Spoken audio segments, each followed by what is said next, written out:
Hello everyone, how are you? I hope you all are fine.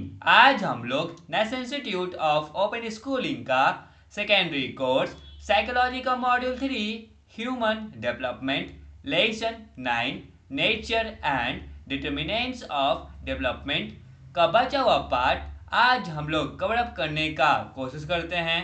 तो चलिए शुरू करते हैं। Hello dear learners of NIOS. Now we are going to cover up section 9.2 Domains of Development. हम लोग development के domains के बारे में पढ़ने वाले हैं. As we have noted, development is an inclusive term that incorporates changes in several areas. These areas or domains deal with three broad categories. हम लोगों ने अभी तक क्या नोट किया कि जो डेवलपमेंट है वो एक इंक्लूसिव टर्म है और इसमें जो चेंजेस होते हैं वो बहुत सारे एरियाज में होते हैं. ये जो एरियाज या डोमेन्स है वो थ्री ब्रॉड कैटेगरीज में आते हैं. First category is physical and motor development. It refers to changes in body size and structure, functioning of various body systems, brain development, perceptual and motor development. Means physical से क्या होता है हम लोगों को समझ में आ रहा है कि हमारे बॉडी में चेंज होगा.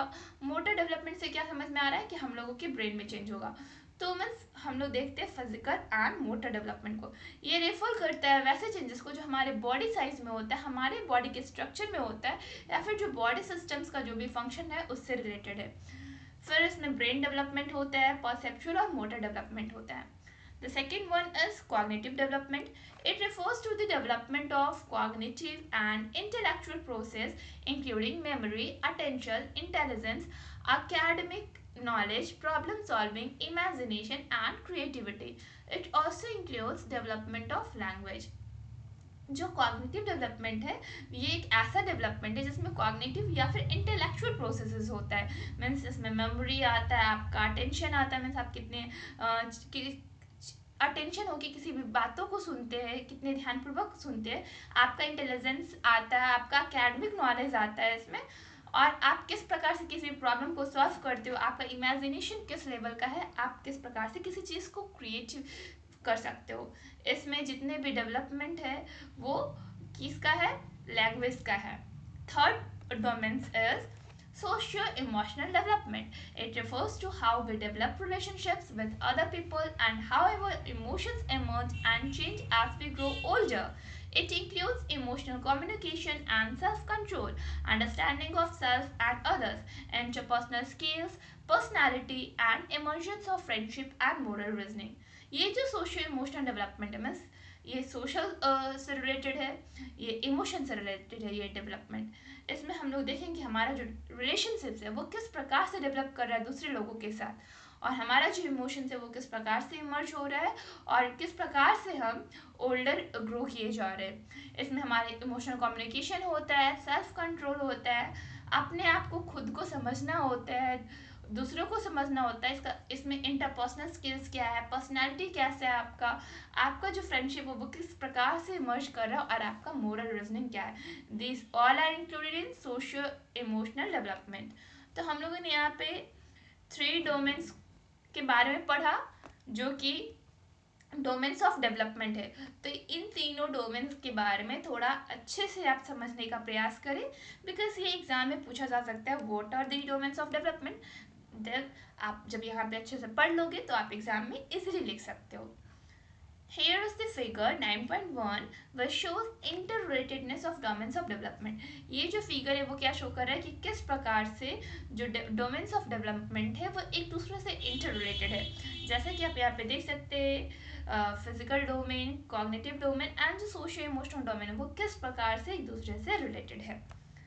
These domains or areas are interrelated and combined in a holistic manner to make a person developmental pattern unique. Each domain influences and is influenced by others. As a baby develops physically, several motor skills are acquired as the baby becomes capable of grasping, reaching, sitting, crawling, standing, and walking. He is able to better explore the environment, resulting in further cognitive development. Improved thinking and understanding helps formation of better social relations as well as emotional expression and comprehension. On the whole, each domain helps the child move towards enriched experiences, learning and overall development. तो हम लोग देखेंगे कि ये जो domains है या जो एरियाज है वो एक दूसरे से इंटर रिलेटेड होते हैं और वो कंबाइन होते हैं एक हॉलिस्टिक मैनर में, जिससे किसी भी जो पर्सन है उसका डेवलपमेंट हो सकता है एक यूनिक पैटर्न के बेसिस पे। जितने भी डोमेन है वो एक इंडिविजुअल के लाइफ को इन्फ्लुएंस करते हैं और ये जो है वो दूसरे से भी प्रभावित होते हैं उनके लाइफ। एक जो बेबी डेवलप करता है फिजिकली, उसमें बहुत सारे जो मोटर है, सेवरल मोटर स्किल्स जो है वो एक्वायर्ड होते हैं, मीन्स उनका किस प्रकार से डेवलपमेंट होगा उसमें उनको मोटर स्किल्स की आवश्यकता पड़ती है। जैसे ही बेबी कैपेबल हो जाता है ग्रास्प करने के लिए, रीचिंग करने मीन्स कहीं पहुंचने के लिए, बैठने के लिए, क्रॉलिंग मीन्स रेंगने के लिए, खड़ा होने के लिए और फिर उसके बाद चलने के लिए, देन वो बहुत ही अच्छे से अपने इन्वायरमेंट को एक्सप्लोर कर सकता है और इसके रिजल्ट में वो कॉग्निटिव डेवलपमेंट कर सकता है। मीन्स पहले उसने सीखा हर एक चीज़ को, उसके बाद वो धीरे धीरे उसमें कॉग्निटिव डेवलपमेंट भी आ सकता है। ये जो इम्प्रूव थिंकिंग है और जो अंडरस्टैंडिंग है वो हेल्प करता है बेटर सोशल रिलेशन को बनाने में, जिसमें आप इमोशनल एक्सप्रेशन दे सकते हो, आप कॉम्प्रिहेंशन दे सकते हो। इन सब के अलावा जितने भी डोमेन्स हैं वो बच्चे को हेल्प करते हैं एक्सपीरियंस को गेन करने में, उनको किसी चीज़ को सीखने में और ओवरऑल डेवलपमेंट करने में। होप कि आपको ये पार्ट समझ में आया हो। Now here is in text questions 9.2, try to solve this questions. Well, chapter अभी कंप्लीट नहीं हुआ है। नेक्स्ट वीडियो में नेक्स्ट टॉपिक कवर अप होगा। तब तक के लिए इस चैप्टर का इंटेक्स्ट क्वेश्चन बनाने का प्रयास करें। That's all for today. Thank you everyone.